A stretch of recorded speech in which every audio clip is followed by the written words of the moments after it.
Hi, I'm Sofie Pelsmakers and I am giving this invited SAFA talk about aiming for a sustainable tomorrow.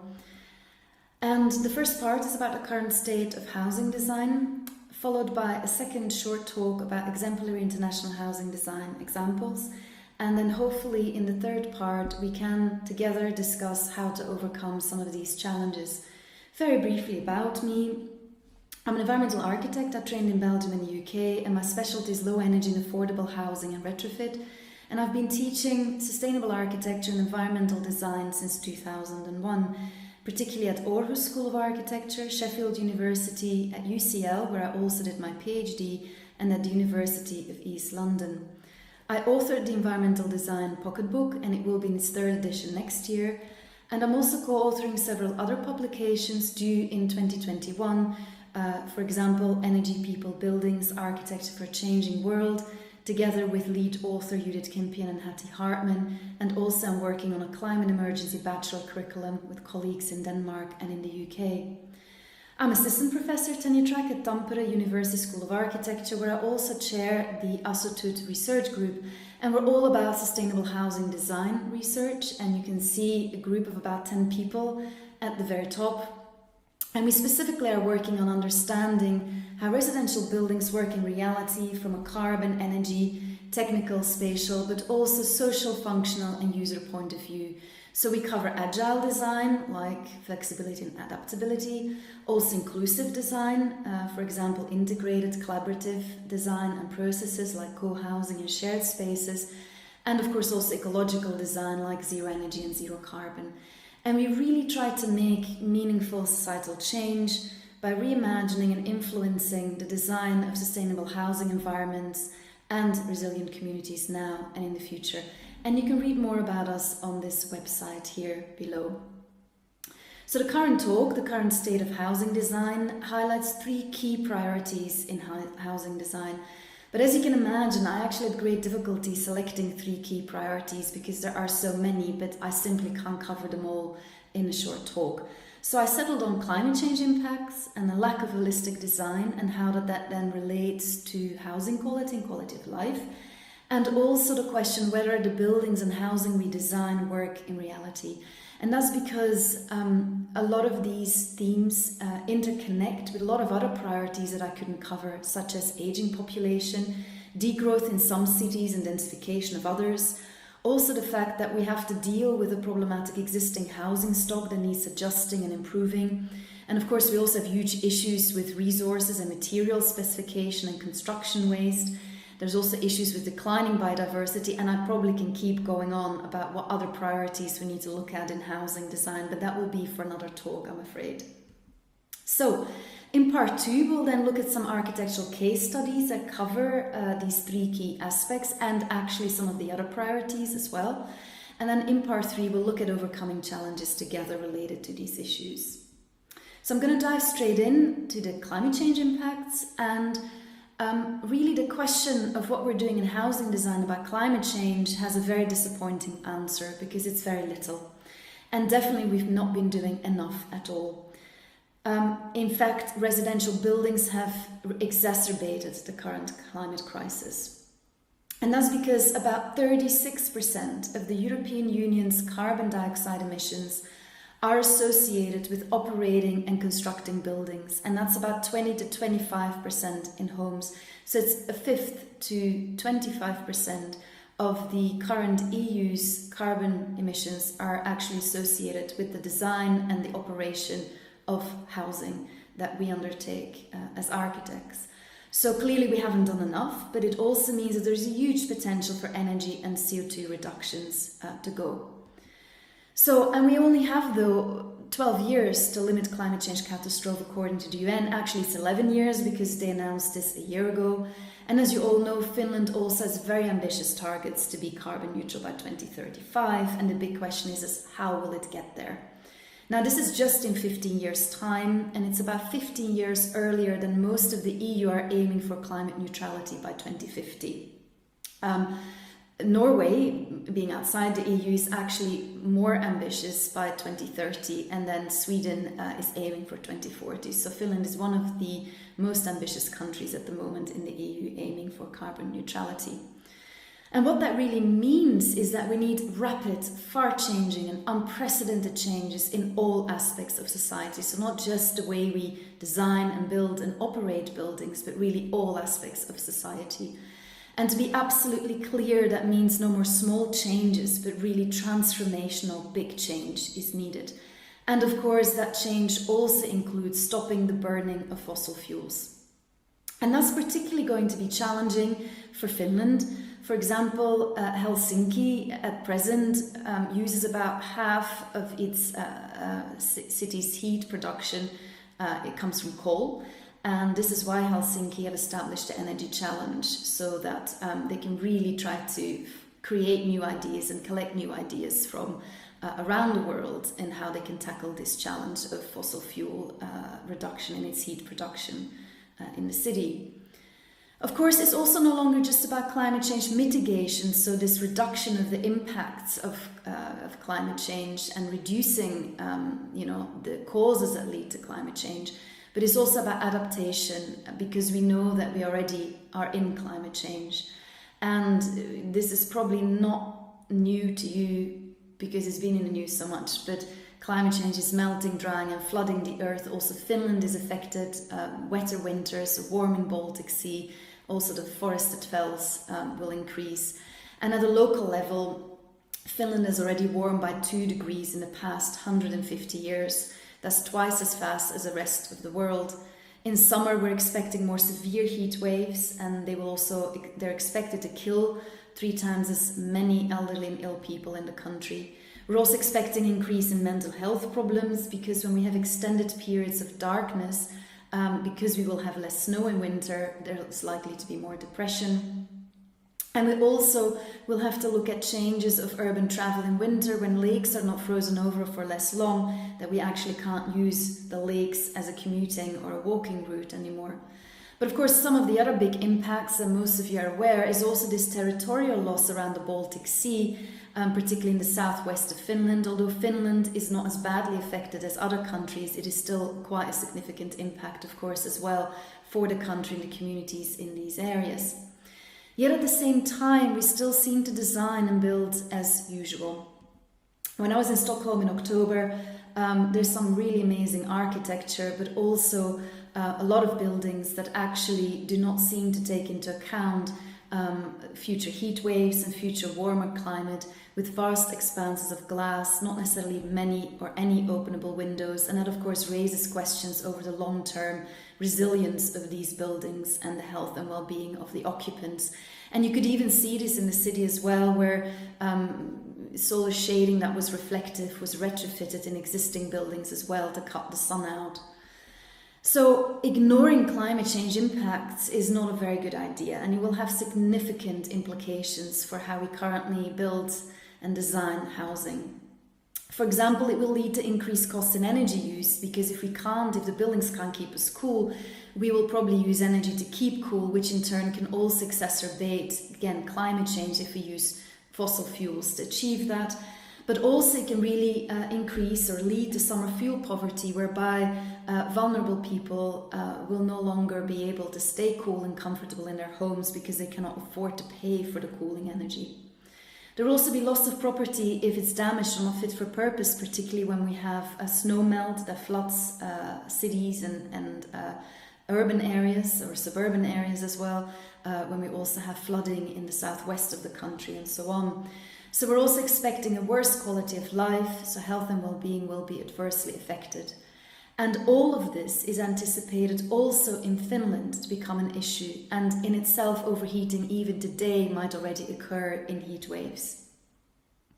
Now, of course, because buildings exist for a very long time, there is a real risk that we lock in problems for decades to come in the future. So that's why it's so important that we act now, because this is effectively, these buildings will be still standing by the end of the century when they're facing very different conditions. So future living developments, what should they look like? Well, clearly we need to adapt our existing and new cities and buildings for a changing climate.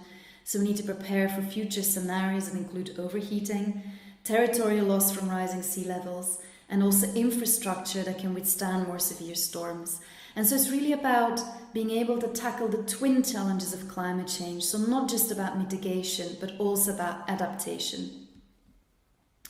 Now that means we'll need to change our practices. Remember, we need significant and completely transformed kind of society and practices, and that's going to be very challenging. But the time to change these practices is really now. And now is so important because we can still shape the future. This graph shows you the projections of the global mean average temperatures in blue or purple, actually, up until the year 2000 shows pretty much what the actual measured projections are. And then the ones in the three colors here show you, depending on how much we cut emissions, where we can actually achieve temperature increases or not. And this is where we are right now. So it means that at the moment we can still decide which trajectory we're going to take. Are we going to lock in as much as 5 degrees C temperature change, as you can see on the black line, or are we actually going to be on the low trajectory? Although if you want to stay below 2 degrees, we actually have to be even better than that. And we have only about 5 to 10 years to achieve this goal. So there is absolutely no doubt that a radical rethink in housing design and construction is needed. It affects our current housing stock already. We should no longer design buildings today that we know will be standing and facing very different climatic conditions in 20, 30, 40 and more years in the future, but also, of course, that are not going to meet the needs of a diversity of different users in this changing climate in itself. And that really brings me to holistic design, its importance, and the worrying lack of holistic design at the moment. As I said earlier on, climate change mitigation and adaptation are not the only issues we face. We also face other challenges, and these are even more exacerbated by the climate crisis. For example, as I said earlier, there's a biodiversity crisis. We're using resources that are finite. And population health and well-being are also really affected and possibly further affected by the climate crisis, particularly the elderly and ill. For example, if they can't stay cool in their homes or if they cannot escape their homes safely when there is a flash flood. Of course, affordability is also really important and will be exacerbated by the climate crisis when remedial measures will be much more expensive to implement compared to designing for adaptability today for the future resilience. And by holistic design, we really mean that all the individual parts and aspects are closely interconnected and they need to be considered and taken as a whole. And that's really important that we do that. For example, here you can see some aspects of sustainability and that these issues are really interconnected. So it isn't just about energy and CO2, or for example, resources, but it's also about health and well-being, social sustainability, ecological sustainability, affordability, biodiversity, adaptability, and so on. And it's not just climate and energy that are the only things that matter. But at present, there's a lot of focus on energy, the resources, and the economy, which have kind of grown here as bigger kind of sustainability themes. And as a result, the focus on those areas has meant that we have neglected some of the other components that are really important aspects of sustainability and are interconnected as well. For example, if we end up focusing on energy and CO2 related to, for example, energy use, we can adversely affect health and well-being if we actually do this at the expense of providing less daylit spaces, or if suddenly we end up with overheating of spaces that people can then no longer keep cool, that then also of course affects affordability. So you can see how all of these bubbles are actually connected and interrelated, and that we need consistently high values in all of these individual factors. And that's really why I refer to it as holistic design. So if we have consistently high standards in all these aspects, the economic argument does not come at the cost of loss of housing quality and health and well-being. So we can't just say that we are doing these things because affordability is the most important aspect, but at the same time it means that not everyone has the right to high quality because if they have an affordable price, they have to give up other aspects of housing quality and sustainability, and that's not exactly acceptable. So why holistic design really matters is, of course, that if we consider it together, we can also make these arguments to our clients and to the users and to the developers, because a lot of the time the driver for non-holistic architecture has been the high cost of construction, and spatial quality has often been sacrificed, but also used as a justification for companies' financial gains at the expense of the user and the quality of the homes and their life that they live. And as a result, we've seen a lot of small studio apartments with no or little consideration to accommodate residents' changing needs over time, or even today's needs. And that's unjustified by developers because these studios and small spaces meet increased single people living alone and the aging population. And of course, that's true to some extent, but it's mostly only true because of the affordability aspect, because they're sold at also such a high premium, all of the housing. We then also have new models of sharing and co-living. And then often those new models are used by developers to argue that they can reduce private space and qualities even further because they will increase these qualities in space in common and shared spaces, but without them thinking how these qualities will manifest or how they're needed and how they're actually used. We also see a lot of dwellings that are very deep plan, they're very efficiently planned on a plot. So they're really maximizing the number of units and square meters on the plot, but it leads to incredibly bad daylighting, and some of the work that our research group is working on, particularly Sini Sarima, is also showing that that means that there's very little future adaptability potential. So we end up with a housing stock that is really unfit for the future or even today. And an extreme example of this, which I like to think will not be the future in Finland or even in the UK, is the retrofit of these apartments in London. Particularly, it's actually a housing block that has been repurposed. And it's been repurposed with studio flats as small as 13 square meters. They're not even studio flats, they're effectively rooms, if you like. And of course, these compromised living standards are made even more visible and have come really to the forefront with the current pandemic, because a lot of these small units are not intended for people to cook, sleep, live, wash, entertain, and now, of course, also work or even school children in. So it's really problematic, this lack of housing quality, and how we have been allowing this to happen is really very bad news, actually, for a lot of people, particularly for several weeks that now people are working and living in the same spaces. And of course, when we also live in cramped conditions, that in itself might accelerate the spread of the virus when we live so close together. Of course, it's not just housing quality that suffers, but also the spaces in between and how we treat development sites. So particularly in Finland, I've noticed a very pragmatic approach to nature. Of course, you have a lot of nature in the country, and that means that there's a lot of mature trees and you have a lot of rock, but all of that gets cleared quite with not much mercy, effectively, for new development, and with little consideration for the loss of biodiversity, but also for visual amenity to the residents of a city. And I'm thinking, for example, as you can see here at the bottom, the tram in Tampere, where the beautiful trees were actually all taken away to allow for sustainable transportation. And that is, of course, a side effect of not thinking sufficiently holistic about our developments.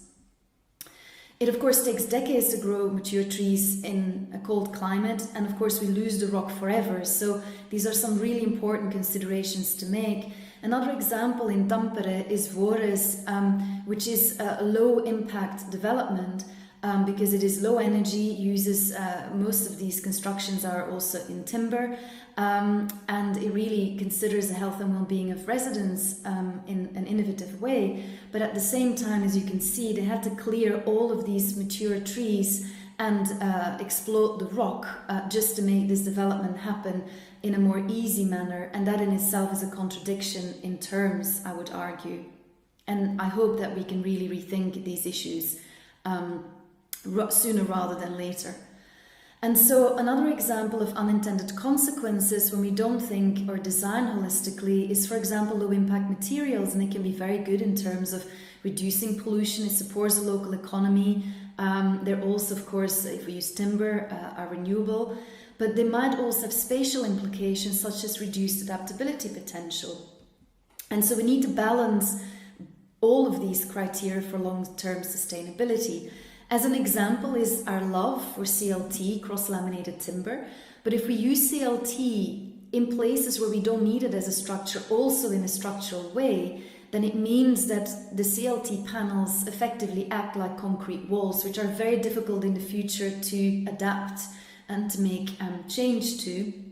And what, for example, Vankunsten Architects in Denmark has done in Liseberg Hill, as you can see here on these two photographs, is that they use a hybrid construction of post-beam construction, which is actually the main structure, and then use CLT as infill non-structural walls, so they can be in the future moved and also be transformed. Actually, the whole scheme in itself can also be disconnected again. So this shows you the interconnection between the use of certain construction methods and eco-materials, and actually the spatial implications as well on other areas in sustainability. So that brings me straight into the final priority that I wanted to cover, which is about whether the buildings and the housing we design work in reality. And this is an important question to ask, because we're often saying that buildings are sustainable, but this is not based on evidence. And this is why sustainable architecture hardly ever deserves the name. Some examples: this is a publicly funded nursery in London, and clearly as built does not meet as designed. They have these vertical walls where the plants grow horizontal roots in small pockets, and then you have water and nutrients that circulate continuously to keep the plants alive. But this is a publicly funded nursery, and the system failed, as they regularly do in climates like Northern Europe. And basically this is obviously an unsustainable approach. And so we really can only do these approaches when we either have the money to replace or maintain these systems. And this is effectively what they had to do in this nursery, whereby they replaced the wall with standard cladding, and they now have plants growing from the ground up instead. Another example is an eco-school that was built in 2010, but by 2016 was for the most part demolished due to some bad detailing. But initially it was lauded for its sustainability, and that's again because of these interconnections between different aspects in sustainability. There's also clear underperformance in housing as well. For example, the Strata Tower in London has got these 3 micro-wind turbines at the very top, but it doesn't actually work in most cities. And so there's no consideration of orientation, glazing proportion, but also building overheating as a result. And it costs about £1.5 million, which is similar to €1.5 million for just these 3 micro-wind turbines that would only meet 8% of the energy demand. And then residents complained of noise and vibration, so it was shut down at night, which is when actually the wind speed is a little bit higher and most effective for micro-wind turbines. So as a result, not much energy or any is being produced at all.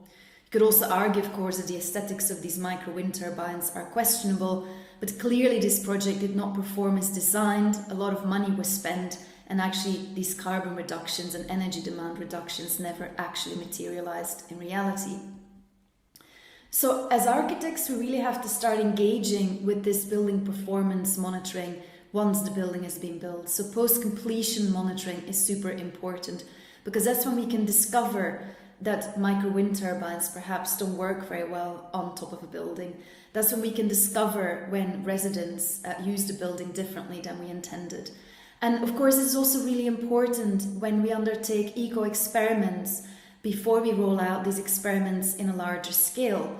For example, in Denmark, it's really worth looking at GXN, 3XN, also Vankunsten Architects and Lennager Architects, because they're really experimenting with a lot of material resources. These are pictures of Lennager Architecture Group, where they're banking materials, so they're cutting, when buildings are being demolished, they're cutting facade out of the building, which then gets stored and then gets reused for cladding in other buildings. And so, of course, before we roll principles like this out, it's very good that we learn from these processes, share that with each other, so we can move forward as an industry and leap forward together, rather than never going back to check how things perform.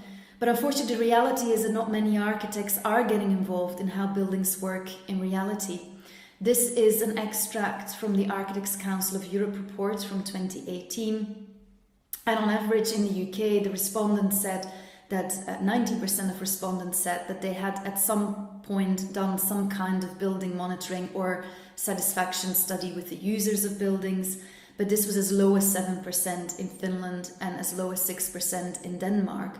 And the average in the EU was 13%. But even the UK percentage of nearly 1 in 5 architects undertaking some post-occupancy evaluation is far too low. Really, this should be all of us going to check if the buildings and the designs we created actually work as intended. And if not, why not? Because at the moment as architects, we think what we design is what is built, but we have actually very little evidence to say if this is the case. And there's real value in checking if our designs work as intended, because it's only by monitoring that we can understand whether our buildings work and can we improve them as well. An example is in Ecoviki outside Helsinki, where when they went back just 2 years ago to check the energy use, and they found that it was higher than expected. If they, of course, had done that sooner, then they would have been, we would have been able to rectify, of course, these issues. In general, you can see in the grey zone that the requirement level is exceeded by the worst case scenario, but also on average. So there's slightly higher energy consumption by 15 to 20% across the project than expected. Of course, it's not good enough on its own to just go and monitor projects. We actually want to understand why is this the case, and then rectify this and the current scheme, but also learn from this for future projects.